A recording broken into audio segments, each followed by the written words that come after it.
श्रीमती जयश्री पंचांगम, सहायक प्राध्यापक मनोविज्ञान, BCS शासकीय स्नातकोत्तर महाविद्यालय धमतरी, छत्तीसगढ़। BA भाग 3 मनोविज्ञान के द्वितीय प्रश्न पत्र मानव विकास ह्यूमन डेवलपमेंट के पहले यूनिट मानव विकास का संप्रत्यय। इसमें हम पढ़ेंगे सिद्धांत, मनोविश्लेषणात्मक सिद्धांत और मैस्लो का सिद्धांत। मानव विकास के निर्धारक जैविक, सामाजिक, सांस्कृतिक। मानव विकास अध्ययन के उपागम अनुदैर्य और प्रतिनिधात्मक उपागम। विकास का अर्थ मानव विकास मानव के जीवन की एक क्रमबद्ध प्रक्रिया है जिसमें व्यक्ति के जन्म से पूर्व एवं मृत्यु पर्यंत तक की समस्त विकास यात्रा का यह गहन अध्ययन किया जाता है। विकास की प्रक्रिया निरंतर एवं क्रमिक रूप से अविराम गति से चलती रहती है। विकास की यह समस्त प्रक्रिया कभी तीव्र गति से होती है तो कभी मंद गति से। विकास की प्रत्येक सूक्ष्म से सूक्ष्म गतिविधि व्यक्ति के शारीरिक, मानसिक एवं सामाजिक विकास से संबंधित होती है। विकास विस्तृत एवं गतिशील होता है। विकास में परिवर्तन हमेशा निरंतर गति से चलते रहता है।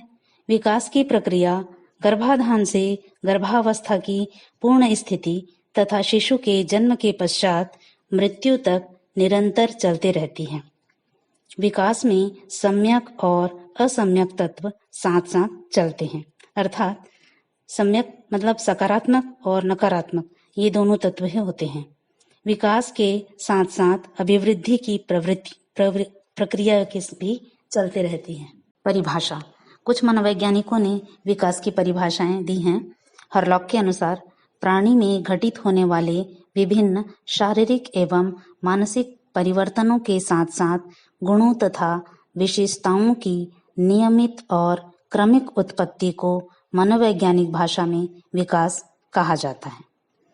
एक दूसरी परिभाषा स्किनर ने भी दी है। विकास की प्रक्रिया निरंतर और क्रमशः चलती रहती है। इन परिभाषाओं से पता चलता है कि विकास निरंतर गति से चलने वाली प्रक्रिया है। सृष्टि में विकास एवं परिवर्तन ये दोनों क्रियाएं निरंतर चलते रहती हैं। वह तत्व जो उत्पत्ति के विशेष गुण को धारण करता है, उसके विकास की प्रक्रिया उस तत्व के अस्तित्व में आते से ही प्रारंभ हो जाती है। अर्थात जब गर्भ अपने सूक्ष्म अस्तित्व में होता है, अर्थात गर्भ के बाद से ही वह पूर्ण स्थिति तक तथा जन्म के पश्चात जब तक वह रहता है, जब तक मनुष्य जीवित रहता है, तब तक विकास की प्रक्रिया निरंतर गति से चलते रहती है। और विकास के साथ साथ वह सम्यक विकास और असम्यक विकास दोनों साथ साथ चलते हैं। सम्यक से तात्पर्य है कि सकारात्मक विकास जिसमें वह अग्रसर होते जाता है, और असम्यक विकास वह विकास है जिसमें नकारात्मक विकास होता है।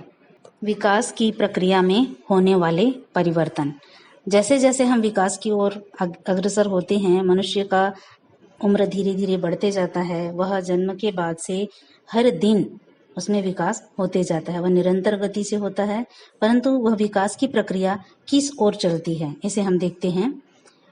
विकास, शारीरिक विकास साथ साथ मानसिक विकास भी दिखाई देता है। और शारीरिक विकास तो प्रत्यक्ष रूप से परिलक्षित होता ही है, परंतु मानसिक विकास प्रत्यक्ष रूप से दिखाई नहीं देता है। मानसिक विकास को समझा जाता है और बुद्धि की बुद्धिलब्धि के आधार पर विकास को जाना जाता है। इसमें हरलॉक ने बताया है कि पहला आकार में परिवर्तन। इसके अंतर्गत बालक के शारीरिक आकार एवं भार के विकास में परिवर्तन होते रहता है। बालक की उम्र के साथ बढ़ने के साथ साथ बालक के शरीर की लंबाई, आकार, भार इन सभी में परिवर्तन होते जाता है।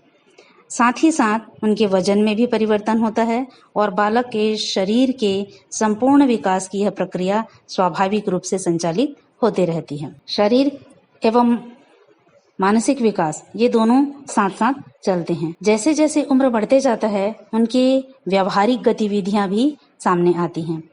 बालक के संपूर्ण विकास में स्मरण शक्ति, चिंतन, क्रिया, तार्किक शक्ति, कल्पना शक्ति, सृजनात्मक क्षमता, इन सभी चीजों का विकास धीरे धीरे होते जाता है। बालक के आंतरिक एवं बाह्य तत्व इस तरह से पूर्ण होते हैं। दूसरा, परिणाम में परिवर्तन। परिणाम से तात्पर्य अनुपात से होता है। परिणाम में परिवर्तन के अंतर्गत बालक के बाह्य एवं आंतरिक शारीरिक अवयवों के आकार के साथ साथ अनुपात में भी परिवर्तन होता है। शारीरिक विकास के आकारों में अनुपातों में पर्याप्त असमानताएं होती हैं। जब बालक छोटा होता है तो सिर बड़ा होता है और हाथ, पैर और उंगलियां अनुपातक में छोटी होती हैं। जैसे जैसे शिशु के उम्र में वृद्धि होते जाती है तो उनका यह अनुपात धीरे धीरे बदलता जाता है, अर्थात सिर अपने पेट और हाथ पैर के अनुपात में धीरे धीरे सामान्य होते जाता है। पेट पतला हो जाता है। शिशु के परिपक्व बाल्यावस्था तक वह तेजी से विकास होता है। शिशु जब 3 माह का होता है तब तक विकास अति तीव्र गति से होता है। उसके बाद थोड़ी धीमी गति से विकास शुरू होता है। फिर भी बाल्यावस्था में विकास की गति अत्यंत तीव्र होती है। अंगों में स्पष्टता। विकासात्मक प्रक्रिया के अंतर्गत बालक की शारीरिक संरचना व बाह्य आकार को देखते हुए उनके शरीर के अंगों में स्पष्टता होती जाती है। जन्म के समय शिशु के शरीर का विकास बहुत ही तीव्र गति से होता है और शारीरिक आकार में स्पष्टता आने लगती है। सिर बड़ा होता है, वह धीरे धीरे छोटा होते जाता है। हाथ, पैर, पेट का संतुलित अनुपात होने लगता है। जन्मकालीन स्वरूप एवं आकृति में परिवर्तन होने लगते हैं। बालक जब जन्म लेता है तो उनके आकार से जैसे जैसे वह बड़ा होते जाता है उनके शारीरिक आकारों में परिवर्तन होते जाते हैं। जैसे पहले दांत नहीं थे, फिर 6 वर्ष की अवस्था में के पूर्व दांत उगते हैं, फिर वह झड़ जाते हैं और फिर नए उगते हैं। इस तरह जब जन्म के समय जो बाल होते हैं वह झड़ जाते हैं, नए बाल आते हैं। पुराने और नए इसमें परिवर्तन होते रहते हैं। यह परिवर्तन धीरे धीरे होता है जो हम कभी धीरे से ही उसे देख पाते हैं। नई विशेषताओं का उदय। विकास के क्रम में धीरे धीरे वह नई नई क्रियाओं को करना शुरू करता है। जब जन्म के समय बालक में जो क्रियाएं परिलक्षित होती हैं उससे वह अलग धीरे धीरे करते रहता है। जैसे बालकों में स्थायी दांत का निकल आना, सिर में बालों का घना हो जाना, हाथ पैरों में रोम छिद्र स्पष्ट रूप से दिखाई देते हैं, मुख की आकृति स्पष्ट हो जाती है, उछलने, कूदने, भागने, तैरने, चढ़ने, जिज्ञासा की भावना अधिक होते जाती है। इस तरह से वह सही और गलत को भी समझने लगता है, नैतिक मूल्यों को समझने लगता है, धर्म, विश्वास, शिक्षा, व्यवहार, इन सभी को वह सम्मान की भावना तथा क्रियाओं, प्रतिक्रियाएं जो हम कह रहे हैं, जैसे बात मानना है, नहीं मानना है, नहीं मानने पर क्या होगा, इन सभी क्रियाओं को वह समझते जाता है और इस तरह से वह विकास की गति में आगे बढ़ते जाता है। 5वां है विकास की गति में व्यक्तिगत भिन्नताएं। सभी बालकों में एक साथ विकास, एक जैसा विकास, एक समय पर विकास नहीं हो पाता है। इसमें अलग अलग व्यक्तियों में, अलग अलग बच्चों में भिन्नताएं होती हैं। शारीरिक विकास भी अलग अलग होता है, कोई लंबे होते हैं, कोई छोटे होते हैं, कोई दुबले होते हैं, कोई मोटे होते हैं। मानसिक विकास भी अलग अलग होता है, किसी को जल्दी समझ में आता है, जल्दी जान पाते हैं, किसी को थोड़ा धीरे से समझ में आता है, बार बार बताने पर समझ में आता है। एवं क्रियात्मक विकास, जैसे एक बार करने पर समझ में आ जाना या बार बार करने के बाद समझना, इस तरह से सभी बालकों में एक समान विकास की गति नहीं चलती है। कुछ में जल्दी हो जाती है और कुछ में धीरे से होती है। इस तरह से हम विकास के क्रम में जान सकते हैं कि कौन सा व्यक्ति या बच्चा जो है वह तीव्र गति से विकास कर रहा है और किसकी विकास की गति मंद है। शारीरिक क्रियाओं के आधार पर, मानसिक क्रियाओं के आधार पर, शरीर के अंगों के आधार पर, उनके संचालन के आधार पर हम विकास की गति को देखते हैं। जैसे कुछ बच्चे बैठना व चलना दूसरों की अपेक्षा देर से शुरू करते हैं और कुछ बच्चे बहुत जल्दी चलना शुरू कर लेते हैं। इस प्रकार अनेक प्रतिमान हैं जिसमें व्यक्तिगत भिन्नताएं पाई जाती हैं। व्यक्तिगत भिन्नताओं का कारण भी है, जैसे वंशानुक्रम। जैसे जैसे माता पिता होते हैं उन्हीं के अनुसार बच्चों का विकास होता है, शारीरिक और मानसिक दोनों। यह हो सकता है कुपोषण के कारण भी उनके विकास में अंतर आ जाता है। स्वास्थ्य से संबंधित, जो बच्चे छोटे रहते हैं जल्दी बीमार पड़ जाते हैं या बहुत लंबी बीमारी से ग्रसित रहते हैं तो उनमें विकास की गति धीमी हो जाती है। अंतःस्रावी ग्रंथियों के कारण भी विकास प्रभावित होता है। अंतःस्रावी ग्रंथियां जो हार्मोन्स निकलते हैं जो विकास में सहायक होते हैं, उनके कारण भी बालकों के विकास में अंतर पाया जाता है। ये सभी मनोवैज्ञानिक कारण हैं, जो प्रमुख कारण हैं। वृद्धि और विकास में अंतर। वृद्धि और विकास वैसे तो दोनों एक जैसे लगते हैं, परंतु दोनों में बहुत ही अंतर है। अभिवृद्धि एक विशिष्ट प्रकार का विकास है। यह विकास के समान व्यापक प्रत्यय नहीं है और विकास एक व्यापक प्रत्यय है। यह मानव के सर्वांगीण विकास से संबंधित होता है। दूसरा है, अभिवृद्धि मानव के शारीरिक अंगों की लंबाई, चौड़ाई तथा अनुपात से संबंधित है। जब शरीर लंबा हो गया या छोटा है, इसमें वृद्धि नहीं हो रही है या दुबला पतला है, तो हम कह सकते हैं कि इसकी वृद्धि इस तरह हो रही है। और विकास मानव के शारीरिक एवं मानसिक क्षमताओं के परिवर्तन से संबंधित होता है। उनकी जो शारीरिक क्षमता है वह कितने वजन को उठा पाता है, कितना दौड़ पाता है, कितना चल पाता है, और मानसिक क्षमताएं किस तरह से वह क्रियाओं को करता है, इसमें विकास हो रहा है या नहीं हो रहा है, इसे हम जान पाते हैं। तीसरा है, अभिवृद्धि में मात्रात्मक परिवर्तन होते हैं। वृद्धि में मात्रात्मक परिवर्तन अर्थात मात्रा में परिवर्तन, कितनी क्षमता के आधार पर परिवर्तन हो रहा है।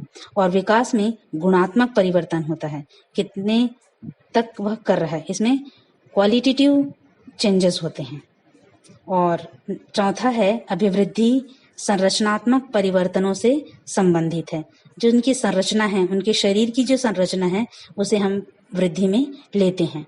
परंतु विकास प्रकार्यात्मक परिवर्तनों से संबंधित है।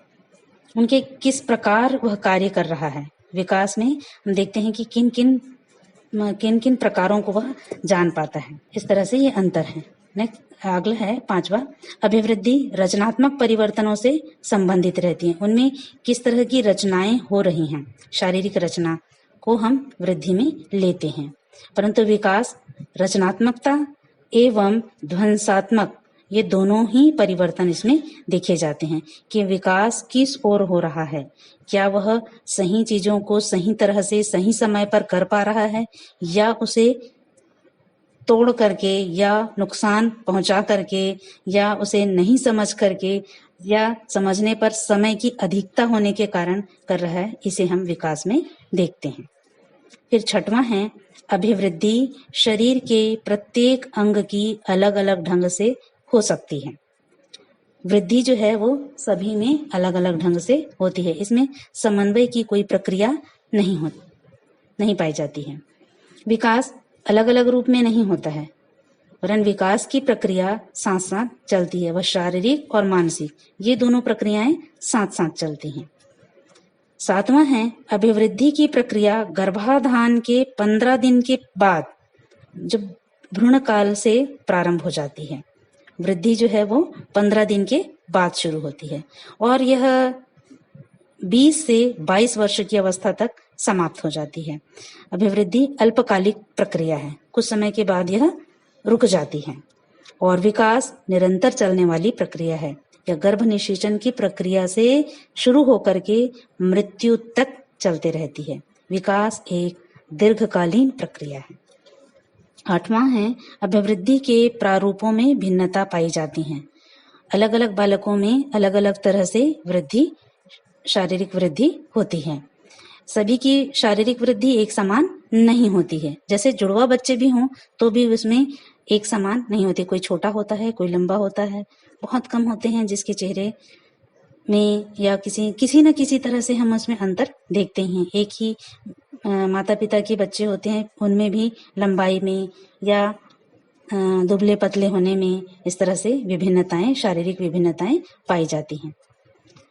विकास में यह एक निश्चित प्रारूप होता है कि हर बालक एक निश्चित गति से ही विकास करता है। जैसे सबसे पहले बालक चलना सीखने से पहले बैठना सीखता है, पलटना सीखता है, फिर उसके बाद बैठना सीखता है, फिर चलना सीखता है, फिर दौड़ना सीखता है। इस तरह से वह विभिन्न क्रम को निश्चित करता है। तो विकास एक निश्चित प्रारूप में होता है। 9वां है अभिवृद्धि विकास पर आश्रित नहीं होती है। जो वृद्धि होती है वह विकास पर आश्रित नहीं होती है और विकास वृद्धि पर आश्रित रहता है। जब वृद्धि होगी तभी वह विकास कर पाएगा। जब उसके शारीरिक अंग या मानसिक अंग विकसित होंगे, बढ़ेंगे, तभी वह विकास कर पाएगा। अभिवृद्धि में परिपक्वता का प्रभाव व कार्य प्रमुख होता है। परिपक्व होना चाहिए, उनका शरीर जो है वो सही तरीके से होना चाहिए, तभी हम उसे वृद्धि कहते हैं। और विकास परिपक्वता एवं शिक्षण दोनों के गुणनफल का परिणाम होता है। इसमें जैसे शरीर तो ठीक है, मानसिक रूप से वह ठीक है, परंतु सही समय पर उसे शिक्षण ना दिया जाए तो हम यह कहते हैं कि उनका विकास रुक गया है। अभिवृद्धि एवं विकास दोनों में ही भिन्नताएं तो हैं, दोनों कुछ मामलों में अलग अलग हैं, पर दोनों साथ साथ ही चलती हैं। इनमें बहुत सी समानताएं पाई जाती हैं। पहला, विकास एवं वृद्धि दोनों में परिवर्तन होते रहते हैं। दूसरा, दोनों में ही परिपक्वता की अवस्था तक परिवर्तन पाए जाते हैं। तीसरा, दोनों ही प्रत्यय मानवों एवं पशुओं पर समान रूप से लागू होते हैं। चौथा है, विकास एवं वृद्धि दोनों का ही मापन संभव है। विकास की अवधि में होने वाले जितने भी परिवर्तन हैं वह मानव पर बहुत अधिक महत्वपूर्ण होते हैं। जिन बालक विभिन्न शारीरिक एवं मानसिक गुणों को जो अर्जित करता है, उसका जीवन के विभिन्न समस्याओं को सुलझाने में वह सक्षम हो पाता है तथा एक सफल नागरिक के रूप में होता है। ये परिवर्तन धीरे धीरे एक अवस्था से दूसरी अवस्था में निश्चित या स्वाभाविक रूप से होते जाती है तथा बालक की विभिन्न अवस्थाओं में समायोजन करने की क्षमता में सहायक होते हैं। संतुलित व समुचित शारीरिक व मानसिक परिवर्तन के कारण एक बालक सफलतापूर्वक समायोजन करने में समर्थ हो पाता है। वह अपने ही नहीं, वह देश व समाज के लिए भी कल्याणकारी सिद्ध होता है। विकास के निर्धारक। विकास के निर्धारकों में पहला है जैविक निर्धारक। इसके अंतर्गत 4 और अन्य निर्धारक आते हैं। पहला अनुवांशिकता, दूसरा अंतःस्रावी ग्रंथियां, तीसरा शारीरिक गठन व स्वास्थ्य, चौथा शारीरिक रसायन। जैविक निर्धारक जो माता पिता के द्वारा बच्चों में शारीरिक गठन या मानसिक प्रतिभाएं जो भी हैं वह जैविक निर्धारक के अंतर्गत आती हैं। जैसे जैसे माता पिता होते हैं उनके अनुसार बच्चों का रंग, रूप, आकार ये सभी प्रभावित होता है। मानसिक व बौद्धिक विकास भी उनके पूर्वजों जैसा होता है। शारीरिक गठन व स्वास्थ्य भी प्रभावित करता है उसके व्यक्तित्व को। शारीरिक गठन की प्रशंसा व्यक्ति कोई आत्मविश्वास को प्रोत्साहित करता है। उनकी जैसा जैसा शरीर गठित रहता है तो वह उसके आत्मविश्वास को बढ़ाता है। शारीरिक गठन ठीक न होने पर व्यक्ति में हीन भावना पैदा हो जाती है। व्यक्तित्व विकास में अंतःस्रावी ग्रंथियों का भी बहुत अधिक प्रभाव पड़ता है। इसके स्त्राव से जो स्त्रावित होते हैं उसे हार्मोन्स कहते हैं, जो अनेक जैव रासायनिक क्रियाओं के आधार पर हमारे शरीर में वृद्धि एवं विकास, प्रजनन ये सभी नियमन और को नियंत्रित करता है। और शारीरिक रसायन जो हैं वो 4 प्रकार से हमारे शरीर में निकलते हैं, सिक्रेट होते हैं। जो पहला है रक्त, दूसरा पित्त, तीसरा कफ, चौथा है तिल्ली द्रव्य। कहा जाता है कि जो रक्त की अधिकता से व्यक्ति आदतन आशावादी और उत्साही होता है।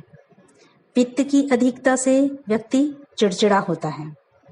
कफ यदि अधिक है तो व्यक्ति शांत और आलसी होता है। इस तरह से वह व्यक्ति के स्वभाव में परिवर्तन लाते जाता है। अतः हम कह सकते हैं कि शारीरिक रसायन भी व्यक्तित्व के विकास को प्रभावित करते हैं। दूसरा है पर्यावरण का प्रभाव। वातावरण का, मनुष्य जिस वातावरण में रहता है, जैसा खान पान रहता है, जैसे उसकी भौगोलिक संरचना होती है, जलवायु जैसा होता है, उनके अनुसार से मनुष्य का आकार, शारीरिक बनावट, मानसिक उनमें जो विकास होता है वह भी प्रभावित होता है। व्यक्ति की जलवायु यदि बदल दी जाए तो उसके व्यक्तित्व में भी परिवर्तन आ सकता है। ठंडी जलवायु में रहने वाले व्यक्ति का जो रंग होता है वह गोरा होता है और गर्म जलवायु में थोड़े सांवले होते हैं। ऐसा है, परंतु एकदम से ही सांवले ही रहें सभी, ऐसा नहीं है, गोरे भी हो सकते हैं। परंतु यह माता पिता के आधार पर, पर्यावरण यदि उसमें निर्धारित करता है तो प्रायः ठंडे वाले जगहों में व्यक्ति गोरे होते हैं। सामाजिक निर्धारक। तीसरा है सामाजिक निर्धारक। व्यक्ति सामाजिक प्राणी है और समाज की इकाई भी है। जन्म से लेकर मृत्यु तक वह समाज में रहता है, क्योंकि सबसे छोटी इकाई परिवार है, परिवार में तो रहता ही है। अतः वह समाज का भी एक अंग होता है। समाज की संरचना का और समाज के लोगों का मानव विकास पर बहुत ही गहरा प्रभाव पड़ता है। जैसे जैसे उसके सामाजिक वातावरण होते हैं वह उनके अनुसार से सीखना, उनकी क्रियाओं को करना, आशावादी होना, कर्मवीर होना, परोपकारी बनना, इस तरह से जैसे संगत होता है वैसा उसका असर उस पर पड़ता है। और यदि यही वातावरण, यही सामाजिक परिस्थितियां यदि अच्छे से ना मिले तो वह बालक कुमार्ग में चला जाता है। मानव विकास में परिवार के जितने भी सदस्य होते हैं उनके जन्म क्रम का भी प्रभाव बालक पर पड़ता है। यह भी एक सामाजिक निर्धारक है। जैसे बड़ा बच्चा यदि पहला है या बड़ा है, सबसे बड़ा है, तो उसके व्यवहारों में अलग परिवर्तन आता है। यदि बालक छोटा है तो वह अधिक लाड़ प्यार चाहता है और उसी के आधार पर ही वह अपने व्यवहार को बनाए रखता है। अतः वह दूसरों पर निर्भर बन जाता है। छोटा बालक के व्यक्तित्व विकास पर उसके सहपाठियों और मित्रों का भी प्रभाव पड़ता है। व्यक्ति समाज के आचरण तथा प्रतिमानों को भी अपनाता है। जैसे वह समाज में रहता है, जिस समाज में जिस क्रियाओं को जैसे करते हैं तो वह उनके अनुसार से करते जाता है। तो वह सामाजिक निर्धारक है। चौथा है सांस्कृतिक निर्धारक। मानव का विकास संस्कृति के अनुरूप होता है। जन्म काल से ही शिशु का पालन पोषण तथा सामाजिकरण उसकी सांस्कृतिक परंपराओं के अनुसार होता है। जिस घर में पूजा पाठ करते हों तो वह बालक भी धीरे धीरे जैसे देखता है उसके आधार पर वह पूजा पाठ करना सीख जाता है। जिस घरों में उन साफ सफाई की तरफ ध्यान दिया जाता है तो बालक भी प्रायः अपनी क्रियाओं को सही ढंग से करता है, साफ सफाई की ओर ध्यान रखता है, अपनी चीजों को व्यवस्थित रखता है। परंतु जिनके घर में ये संस्कार नहीं दिए जाते हैं तो वह बालक कुछ अलग ढंग से जिद्दी हो जाता है, अपने चीजों को वह दूसरों से मांगता है, इस तरह से वह क्रियाएं करता है। कुछ संस्कृतियों की जातियों में मनुष्य हत्या पाप समझते हैं या जीव हत्या को पाप समझते हैं, तो वह उस तरह से जीव हत्या या पाप जानता है और उसे नहीं करता है। वो जानता है कि यह हमारी संस्कृति के विरुद्ध है। परंतु कुछ संस्कृतियों में इसे अच्छा माना जाता है तो वह उसी तरह से कार्य करता है और वह देखता है अपनी संस्कृतियों में, तो उसी के अनुसार से वह बड़े होकर के वही कार्यों को करता है।